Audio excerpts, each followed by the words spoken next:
Well, hello there, Dippers, and welcome back to episode 65 of the Knuckle Sammich podcast, the official MMA podcast of Sauce on the Side.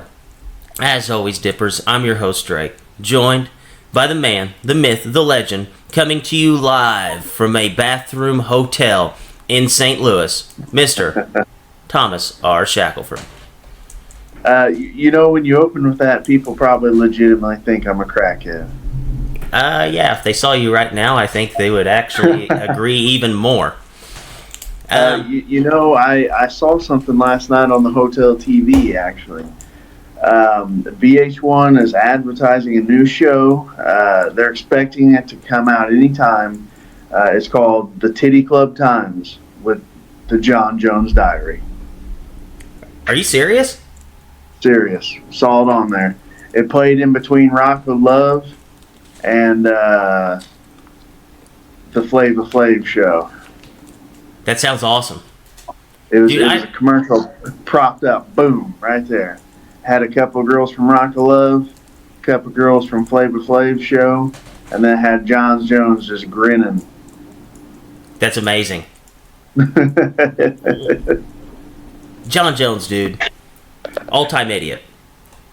Right? There's all-time, if he's the GOAT of anything, it's not fighting.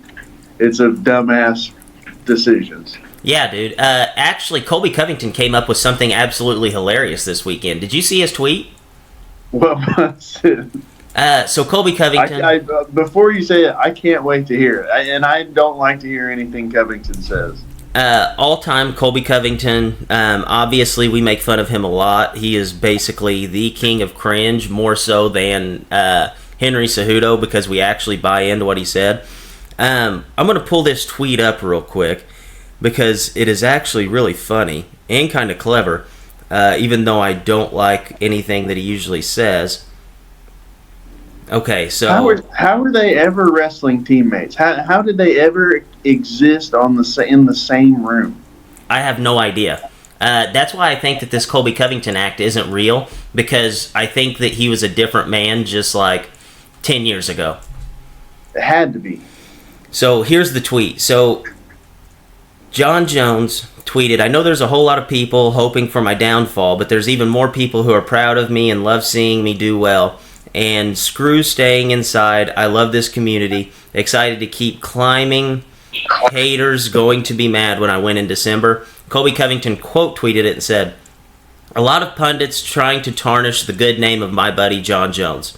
Can we take a moment and acknowledge, A, at least this time the woman he hit wasn't pregnant, and B, John was mature enough not to strike her with a car at a high speed while intoxicated. He's making progress, people." That's a good one. Yeah, that's what I thought. I thought, man, Colby's kind of on the come up with this. He's doing better. That's the most clever thing he's ever said. I absolutely agree. So today, Dippers, we're going to talk about the card that was headlined by RDA and Leon Edwards. We're going to talk about UFC 240, which is headlined by Frankie Edgar and Max Holloway. But before we get to any of that, Latency, producer, you know what to do. Alright, Mr. Shackelford, so we're going to go ahead and start this fight off with an all-time old man moment. Ben Rothwell and Andrei Arlovski fought to a 3-round decision, ultimately dominated by Andrei Arlovski at 40 years old. Andrei Arlovski, he had that weird spot where he was questioned for his chin. Now he looks phenomenal. You take out the last minute and a half of the fight, and he looked like the old school Andrei Arlovski that we're used to seeing. Do you think it's safe to say that Andrei Arlovski is back to being a top 10 heavyweight in the UFC?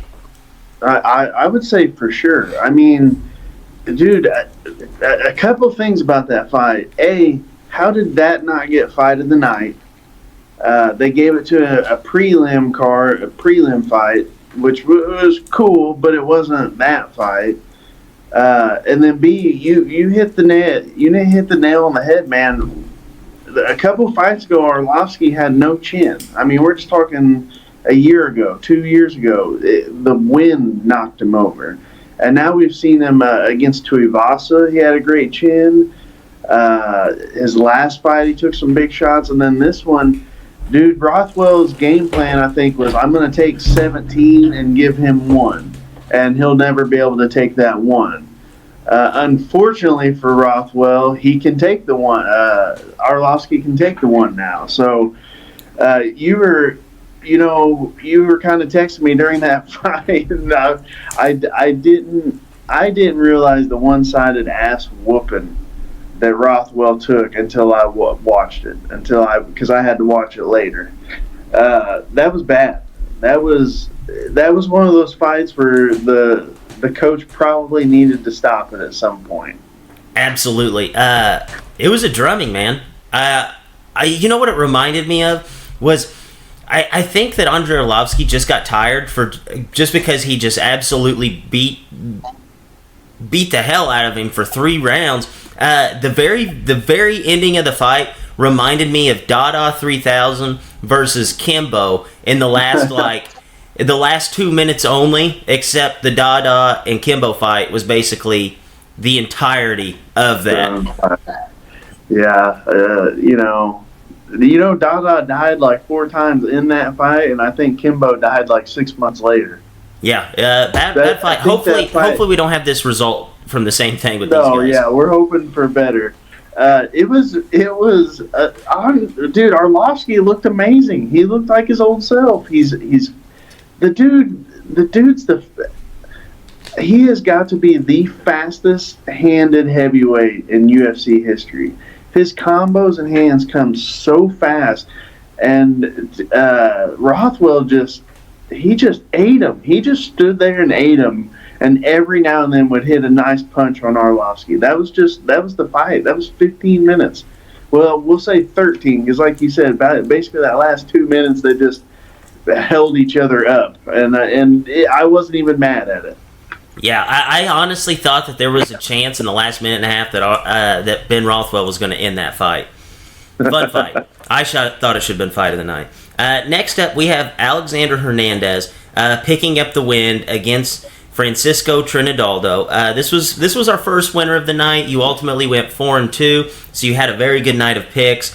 Did you see anything from Alexander Hernandez that kind of moves him up in the scale? In my opinion, I thought this was kind of a really good look for Trinidaldo. I thought he actually looked pretty good, especially for being another guy that is 40 years old. What was your thoughts on this fight? Trinaldo's weird. He's 40, but he's not. Like his body isn't 40. He's just a really rare, like, genetic freak, basically. I mean, he's 40, but he's insanely strong. They got into a clinch at one point, and he just basically was like, hey, I'm the man here, and just threw Hernandez off of him like he was a baby. He's a tough fight. He's a very, very, very, very counter striker, and he's a knockout guy. So what he does is he basically just stands in the middle, and anybody that gets close, he throws, it may be a backing up knee, it may be a barrage of punches, and he stops a ton of guys. I guarantee you in that division in the UFC, nobody is calling out Trinaldo. I thought Hernandez had the perfect game plan. He basically just had to move around on the outside, pick his shots, and just stay on his bike and not get hit by one of those big knees, kicks, whatever. The dude throws all kinds of wacky shit. And it worked out for him. A lot of people were saying he stole one, or like they got the hometown bacon. I thought he won. I thought he pretty clearly won. The thing that I think a lot of people are confused about is which fighter is moving forward. And Dominic Cruz didn't help that out. He kept saying that over and over. He's like, well, I really feel like Trinaldo's, moving forward the most. So, I mean, I don't know who's going to win, but maybe him because of that. They showed the stats. Trinaldo moves forward 52% of the time, which in your head you think, okay, well, that means Hernandez moved 48% of the time. But it didn't. He moved forward 3% of the time. So do you know what that other space, that other huge gap of percentage was? Him moving side to side. They don't even account for that when they're when they're doing the breakdowns by percentages. So he had to move side to side, because if you move in straight forward on a guy that's just a brick wall going to hit you with bombs, you get knocked out. So I really felt like Dominic Cruz did a disservice as far as the people watching it on TV goes. And then the crowd, they were rooting for Hernandez because he was a San Antonio guy. So I thought he won. I thought he stayed on his bike and he did it smart. He didn't move forward and backwards. He moved side to side and nitpicked a decision out of a very, very, very tough veteran. Yeah, I agree. This is another one, man. This is why we need Boss Rutan and Kevin James in there announcing these fights. Next fight, we have Dan the Hangman Hooker going out in the first round, finishing the fight against James Vick. For minute, this was my favorite fight of the night. Just because you had two guys in there. Both of them kind of rocked each other a little bit. And it was all within, less than 3 minutes. What were your thoughts on this fight? Dan Hooker looks like a guy who's well polished now, ready to take that next step. What did you see in this fight, and what do you think's next for Dan Hooker? He basically kind of called his fight. He's going to fight at that big, which we'll talk about later, but Adesanya versus Whitaker card. He is probably going to end up getting Ally Aquina on that, because he kind of put out a tweet like, if any 155 pounder that wants to fight in Melbourne, get a hold of me. And Aquina fired off basically right away. So I expect that fight. As far as that fight goes, when me and you broke it down last week, that was a tough one to call. I picked Hangman just because of he works with Adesanya and those guys at City Boxing. I thought that the game plan has been laid for Vic. You get inside and you throw over his jab, and that's what he did. But ultimately, I think the weight cut has caught up to Vic. I didn't text it to you, and I meant to tweet it out. But the UFC did an interview with James Vick the day before, or that may have been the day of weigh-ins. Dude, he looked like Skeletor, for one. It was the worst I'd ever seen him. He looked ashy, like the ashy dude on Chappelle's show. And lastly, he sounded like everybody's got one of these. They're usually an ant. Everybody's got a great ant that smoked 2 packs of Marlboro Reds every day for the past 50 years. And they have that hoarse, dry voice. That's what James Vick sounded like during this interview. He had the low, dry, great ant smoking Marlboro Reds voice. And in my head, I thought Hooker is most definitely the pick here. That was after our show last week, but before the weigh-ins. So that weight cut's brutal on him. The weight cut's brutal, and he just cannot take a punch from a dude like Dan Hooker. You just can't do it. No, I agree. I love that analogy, though. Everybody's got one of those. Yeah, I think you're exactly right. You're getting skinny. In my case, it's, hey, Sean, you're getting fat. So, next fight, probably the fight that made the people the most mad. If you look at Dan Mergliana after the fight, he said it all for the people. So we had Greg Hardy beating Juan Adams in the first 45 seconds of their fight. I thought this was a really weird fight because, Juan Adams comes in, kind of rocks Hardy. Hardy hits him. Juan Adams shoots in on that single leg, basically holds on to it, and he's in a spot where, if you've wrestled, every wrestler has been before, where, he had his biceps pinched to his head, and he was down on the mat with his arms extended, which, if you know anything about wrestling, it is physically impossible to hit somebody on the back side of their arms and not punch them straight in the back of the head. So you had the ref step in, say, hey, stop hitting him in the back of the head. Nobody changes position at all. The strikes are in the same exact spot. 20 strikes later, you have Juan Adams basically not knocked out, but he didn't know where he was at, and they called the fight in favor of Greg Hardy. I thought this was really, really weird and just like the most Greg Hardy way to win the fight. What were your thoughts on that sequence of events? Yeah, this was a tough one to watch, man. But Juan kind of came in as he's gigantic. He's had 2 fights in the UFC, I think. He was pretty heralded coming in off that Contender Series. A lot of people were big on him. He's only got like 7 fights total though, so he's a young guy. He's hilarious on social media. He really won over like the media, the fans, and everybody. He was set up to be the golden boy of America once he won this fight. However, he's a young guy.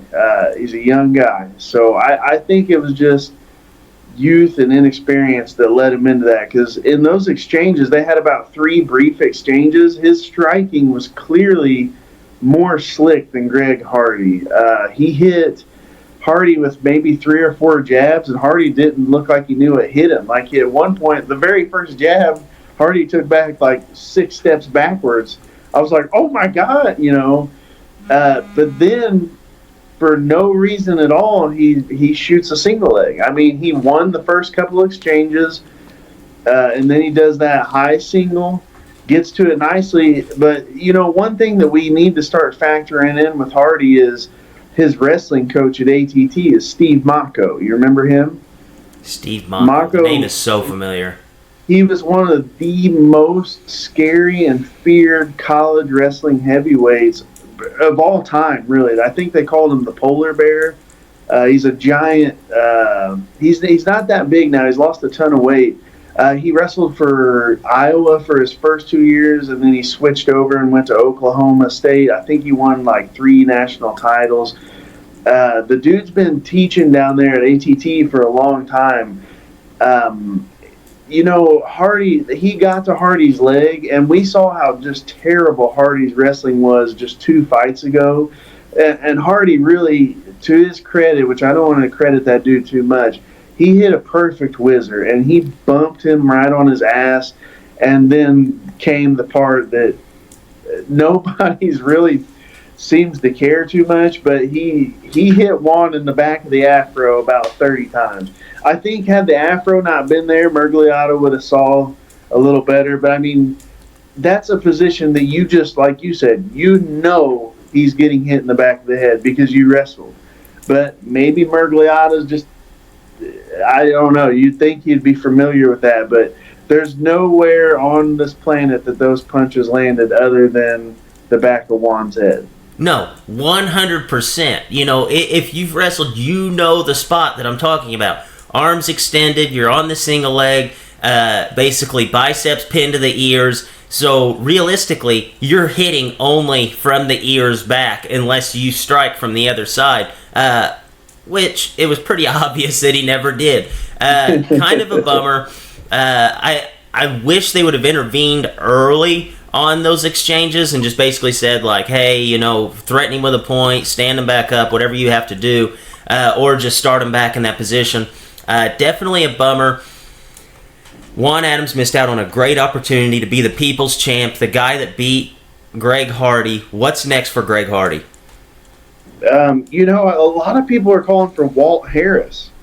I'll just say this. In the post-fight show on ESPN Plus that they do, Walt Harris was up in the booth with Karen Bryant and Tyron Woodley. And Karen Bryant says, you didn't call anybody out. Dominic Cruz, he said he'd say that it's time for Greg Hardy to get a step up in competition, and he would really like to see you versus Greg Hardy. And I swear to God, Walt Harris goes, he looked like he was mad. He had a mean, stern look and looks at Karen Bryant and he goes, what? But it wasn't, his next words were, me and Greg are boys, so it sounded like Tito versus Chuck back in the day. whenever people would bring up Chuck to Tito, he'd be like, well, we're just good friends. And he doesn't want any part of Greg Hardy. No. Clearly, you watch that minute clip, you'll see. Who I'd love to see him fight? Black Beast. Well, I think the Black Beast is still too high in the rankings for him. I would love to see that. I started thinking about this week, Andre Arlovsky. Yes! Get Andre's, he's had some losses to some up-and-comers. He's looked really good his last couple ones. Let's get Andre versus him. Now, Andre just started working with ATT again, but he's really like a Ronin, man. He's traveled around his entire career.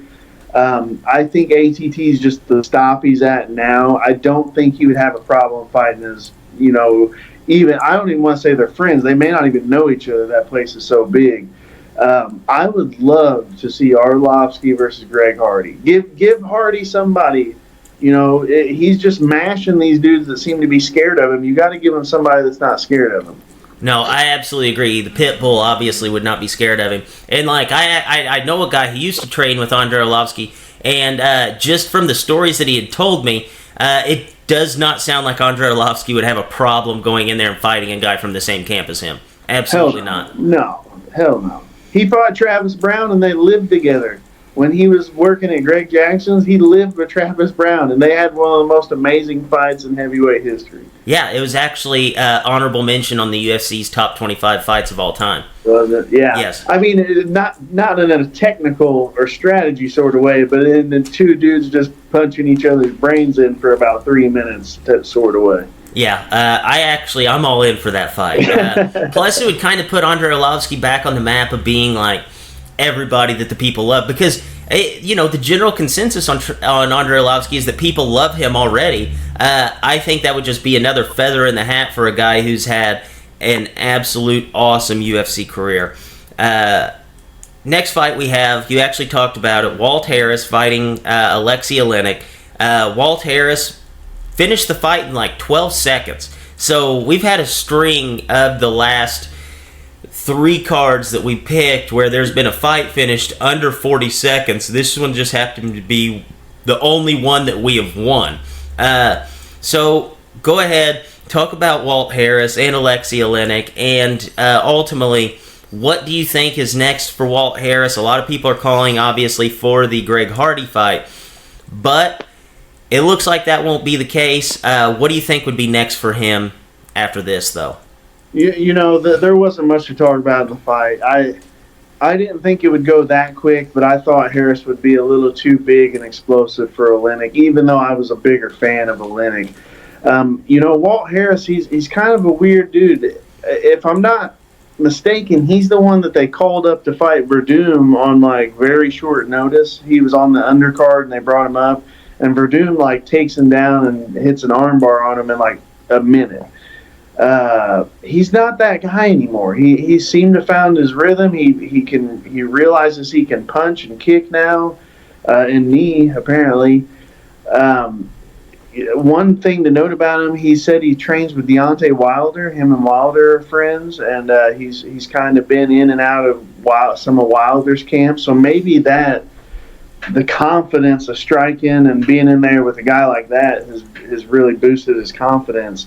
I just said give Hardy Arlovsky. I think if you give Arlovsky and Harris a fight, and then Black Beast comes up, or maybe that Alexander Volkov dude, Harris needs a bump up in competition. He needs to get up there to see where he's at again.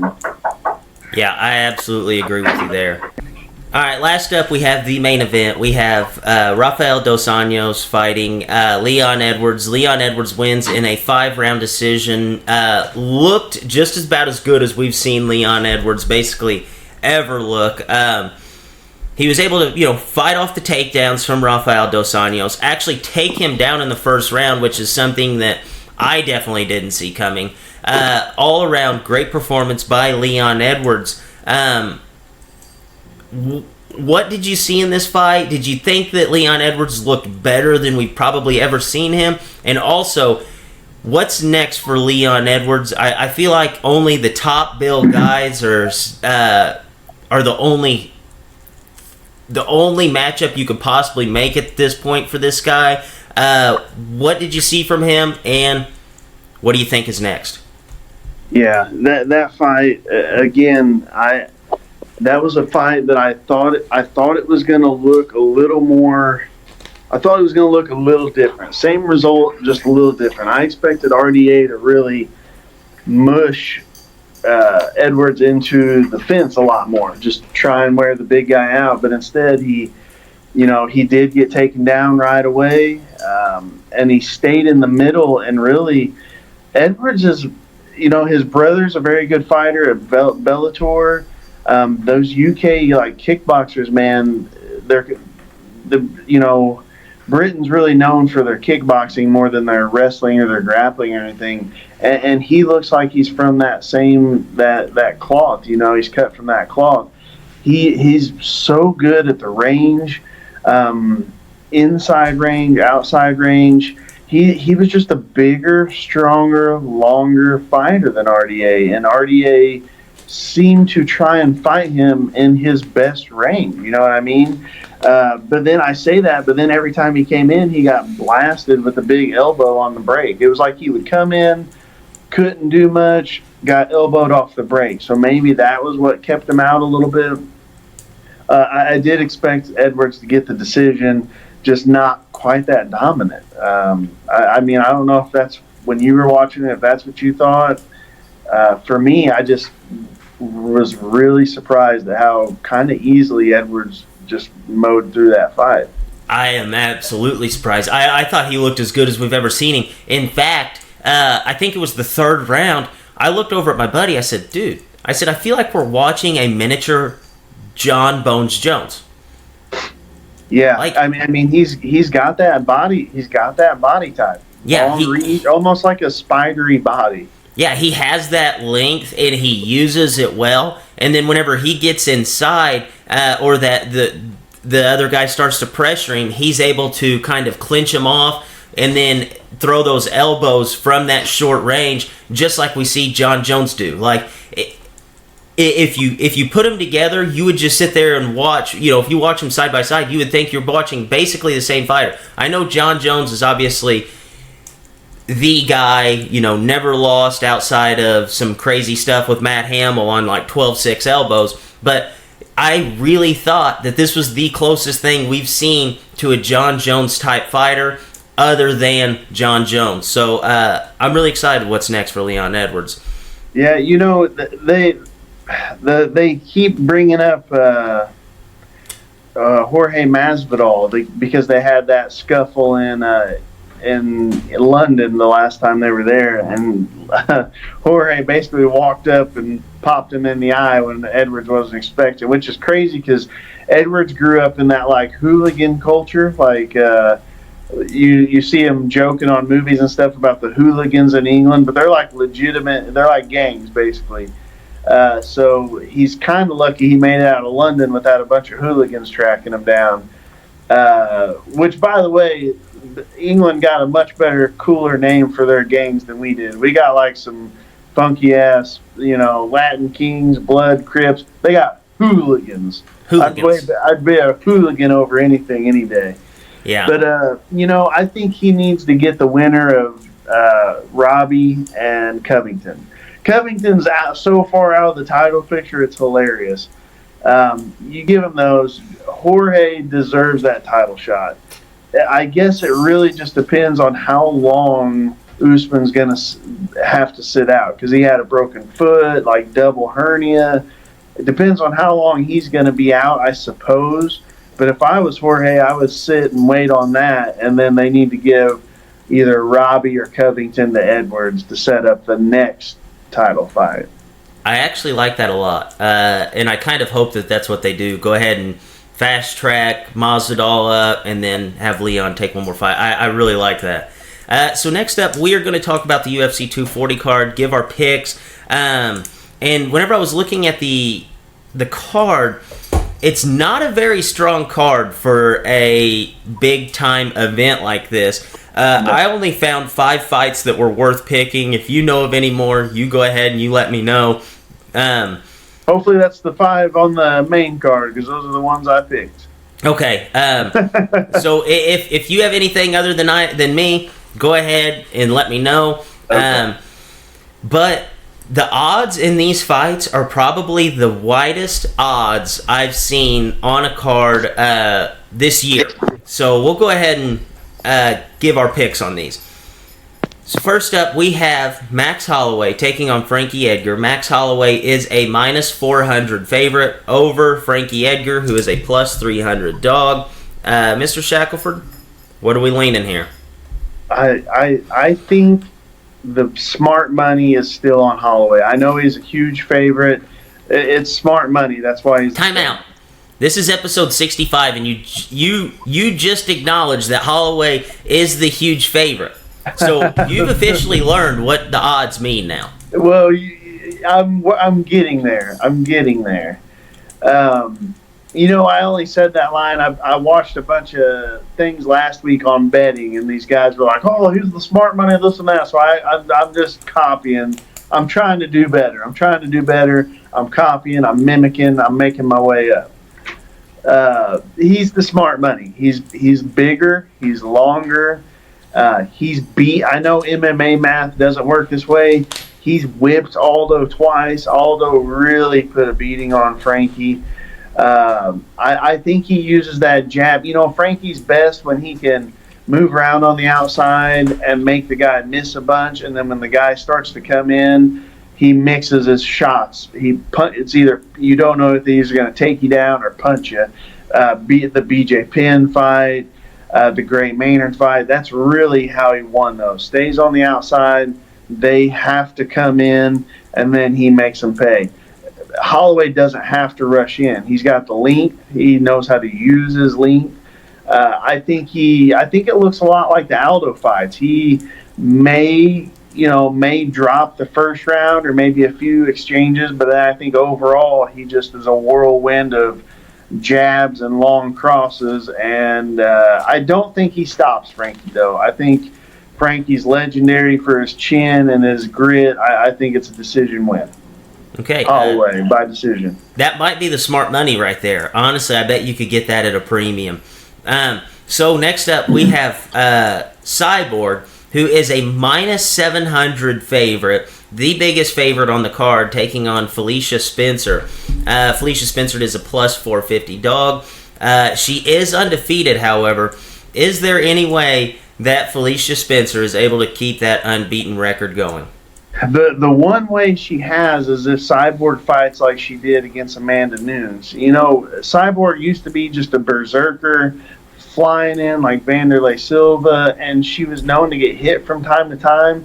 But since she'd been in the UFC, she'd been polar opposite. Jason Perillo really changed her into a very good technical, patient striker. The one fight that she didn't fight that way, that she went back to being berserker, was her last fight, and she unfortunately was fighting someone that punches just as hard as her.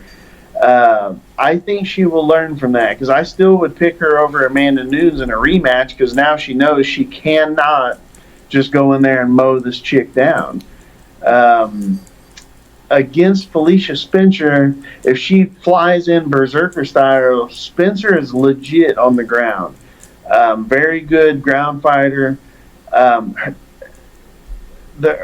striking is like karate style, where she has this weird thing where she'll like flip a kick and then close that distance for a takedown really quick.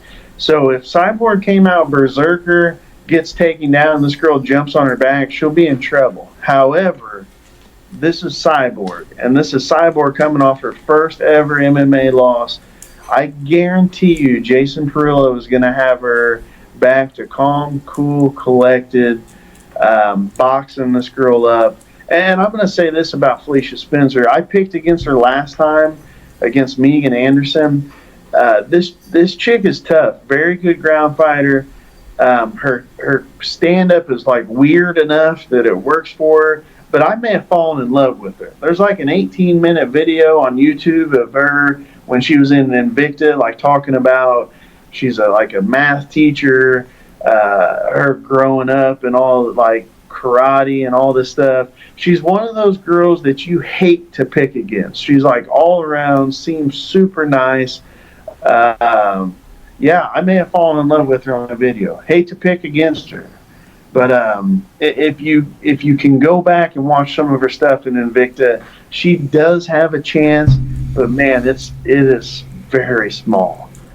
I actually agree with that. The pick again, smart pick, Cyborg, TKO early round 1, maybe round 2. So the next fight we have is Geoff Neal. He is actually a minus 335 favorite. Why are you calling him Geoff? His name is Jeff. It's Geoff. Enunciation. Geoff. I've only heard of 2 people in my life with it spelled that way, and everybody always calls him Geoff. The other one's actually like got an H in it, so they always called him like Geoff. So I'm just shitting with you. It's Geoff. I get it. I mean, just enunciation. I know one guy whose name was spelled just like this, went by Geoff. Yeah, that's the only way you can do it. But Nico Price is a guy that you really like to pick. You've picked him as a winner multiple times, and he's won. A guy that we really like to watch fight. He's absolutely fun to watch. Nico Price is a plus 255 dog. Neal is a minus 335 favorite. Mr. Shackelford, is there any way our man Nico Price can pull this off? You know, that surprises me a bit that Geoff is the favorite, because he's a little bit of an unknown commodity as far as Price is tried and true. Like, we know what Nico Price is. Big, long, can win the fight in all phases.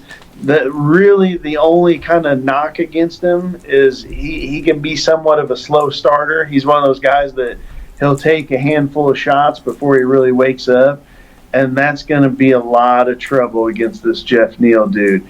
I watched every fight I could on Geoff Neal. He's got some of the most beautiful southpaw stand-up you will ever see, man. And what really sets him apart from most people is his rhythm. You know, most people, if they're hitting mids or they're fighting, if they're hitting their jab, jab, cross, it's just jab, jab, cross, pop, pop, pop, pop, pop, pop, like that. This guy throws some really weird timing. It may be bop, bop, bop, or it may be bop, bop, bop. It's really, really weird timing. And I think, I feel like I know he's the favorite, but I feel like I'm going out on a limb saying this. I think that is going to give Nico Price a lot of trouble, especially early. The only reason I think maybe this dude got bumped up to the favorite was his last fight against Bilal Muhammad, who's also another very, very tested guy in the UFC, and he beat up Bilal bad. So Nico Price, one of my favorite fighters. I always love to see him do good. His story's awesome. He's got his own gym down there in Florida. However, I hate picking against him, but I am going to go Neal, and I think it's going to be an early KO. Yeah, that's a bummer. I know earlier this week you told me our boy Nico Price is in a little bit of hot water this week. I did not expect, whenever I saw that he was fighting Geoff Neal, that the odds would be swung that deep in favor of Neal. But Vegas, they can show it from time to time. Yeah. So, next fight we have up is one of my favorite guys, the Canadian gangster, Olivier Aubin Mercier. I think I like that name just because, I think I like him just because of the name, and I can say it in like this nice little French accent. He's going to be fighting Arman Sakayan. Is that how you say the name? Sakaran? Sarukian. Sarukian? Okay. I think. Yeah. That's an all-time name. Yeah. So this is the battle of the names. We have Mercier opening as a plus 165 dog to Armand's minus 205 favorite. Mr. Shackelford, is there any way my man, the Canadian gangster, can pull this off? Man, this is another one that I really expected to be a dog pick, but no, I'm going Sarukian. This dude's had one fight in the UFC, I believe, but it was against Islam Makhachev, which is one of Khabib's like brothers, basically.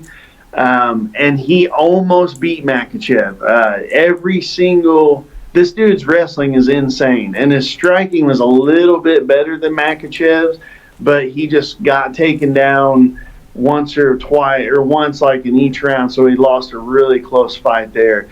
OAM, man, he's another up-and-comer that I love. Fights out of TriStar, I believe. It's going to be a very close fight. This is, these last two fights that we got on here, I would say are not great ones to put money on just because they're so close. But I am going to go Sarukian by decision. I think he's going to out-wrestle him. That's a little bit of a bummer to hear. So you've had a clean sweep on the favorites so far. I said that the odds were very wide in this card. The last fight that I actually have picked is it's not on the main card, but it is the last fight of the prelims according to the UFC app.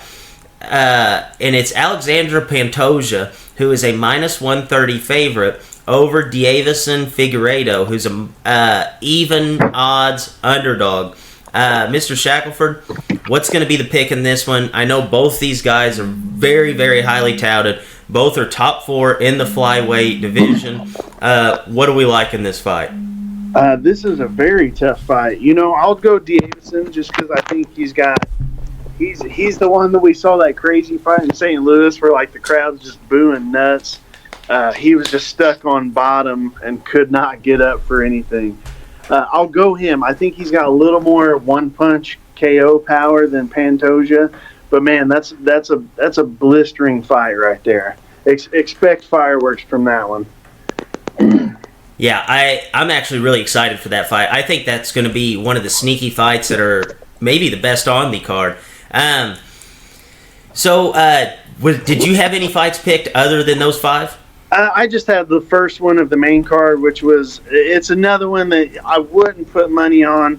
The UFC Fight Pass is such a crumb bum. They had, you can't even watch Christoph Jocko's last fight, and then this other dude, Marc-Andre Barrial, his nickname's Power Bar. They didn't have any information, no fights, no nothing on him. And it's because the last time he fought was on ESPN Plus, I think, so you can't watch that stuff on Fight Pass. I'll go ahead and pick it just because it's on the main card. I was going to go Barrial just because he seemed to have a little better chin than Jocko. But, Jocko, again, don't put money on this. This is a stupid fight to bet on. If you're betting on this fight, you're an idiot. I'll just say that. Barrial is actually a plus 140 dog compared to Jocko's minus 170. Jocko's he's had more fights in the UFC, and he fights really good against a little bit lower level guys. He's bumped up to a little bit higher level guys 3 times, and he's gotten KO'd like 3 times, I think. So I'm going to say Barrial. No reason at all other than he's just got a slightly better chin than Jocko. Okay, so is there any news and notes? We talked about the John Jones thing. Any other news and notes around the MMA world, around the combat sports world that you want to talk about before we wrap this show up? I was ready for you this week. I got 3 things. 1, Weidman going up to 205. Just got a fight with Reyes. They're bickering back and forth online a little bit. Which Weidman's one of the all-time contenders for bad smack talk. He's not good at it. Somebody needs to handle his Twitter account for him. Then you got Nick Newell, the one-armed dude, just signed a 1-fight deal with Bellator. That's pretty big news. I would like to see the dude fight in one of these big shows. He's a great fighter. He's just got one damn arm. I mean, I guess their thinking is you just got to kick at his head on that side and he ain't going to block it. I don't know. And then the third thing, Adesanya versus Whitaker. We touched on it before.